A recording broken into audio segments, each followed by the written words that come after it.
Aboro aboye, aboshishe. Belief is greater than knowledge. And let me tell you why. Knowledge is what causes us to draw conclusions.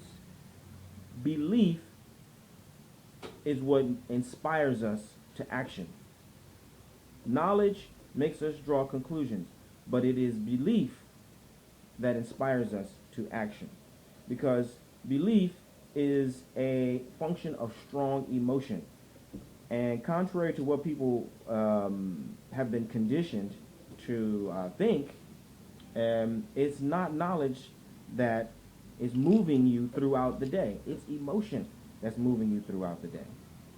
And so for an analytical society that we live in, wherein people have been highly educated in a particular way, it's hard to accept the power of emotion and the power of belief. We're skeptical. And so it brings to mind one of the greatest stories that my dear friend Orisha Filole Ifani Kanche taught me about a year ago. And it's a story about the skeptics. Orunmila had arrived at a certain kingdom, and when the people met him, they wanted to know who he was and what he did. He told them that he was a Babalawo, and they didn't believe in all of that. So Orunmila sat down at the intersection and he started to make ebo, sacrifice. And the people said, "What are you doing?" "I'm making sacrifice." He said, "Why are you making sacrifice?" He says, "Because today I'm going to make it rain money." Of course, money at that time was cowrie shells.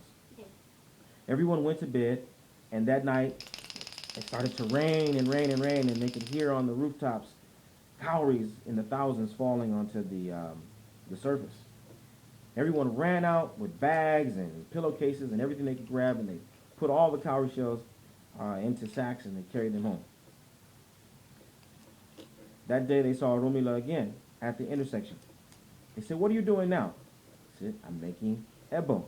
They said, "Why are you making ebo?" He said, "Today I'm going to make it rain precious jewels." He said, "We don't believe you." They went to bed, and again, it started to rain. This time, precious jewels, diamonds and emeralds and sapphires. And again, people ran out with bags, and they gathered all of these precious jewels, and then they went back into the house. Then again, they saw Orunmila at the intersection. He said, "What are you doing?" "I'm making ebo." He said, "Why are you making ebo?" He said, "Tonight, I'm going to make it rain bows and arrows and shields and machetes and swords." He said, "We don't believe you." That night, they went to bed, and it started to rain. Heavy, heavy arms fell from the sky. That night, they slept all the way through. They looked and they saw what it was, and they didn't have any interest in that. Time went on, and of course, everyone was newly rich, and they had, they showed their prosperity.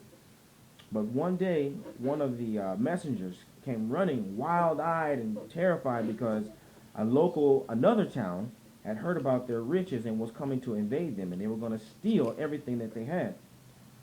And the people didn't know what to do. So now they ran to Orunmila, and they said, "Orunmila, what should we do?" Orunmila says, "Wow, you should go and see Ogun. He's the one who controls such matters as this." So the people ran to Ogun and they said, "Ogun Lakaye, Baba, please save us. Tell us, what should we do?" Ogun said, "I'll be more than happy to help you. I have the solution to your problem. But first, bring me all of the cowries that you found. Bring me all of the diamonds and the rubies and the sapphires and all the precious jewels. Give those to me and I'll give you the weapons that you need." So they did, and they used them, and they went out to the battlefield, and they defended their kingdom, and they came back successful, and they were happy, and they went back to go find Ogun and Orunmila. But Orunmila and Ogun were gone.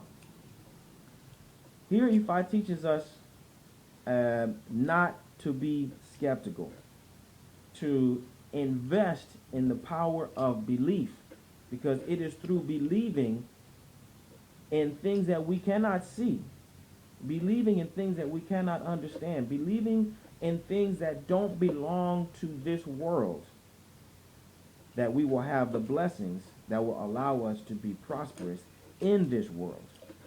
And so, even though if I will never ask us to be stupid, if I will never ask us to ignore the obvious of what we know, Ifa also urges us to know the limit of our knowing and to accept the knowing of our heart so that we can go beyond what exists today.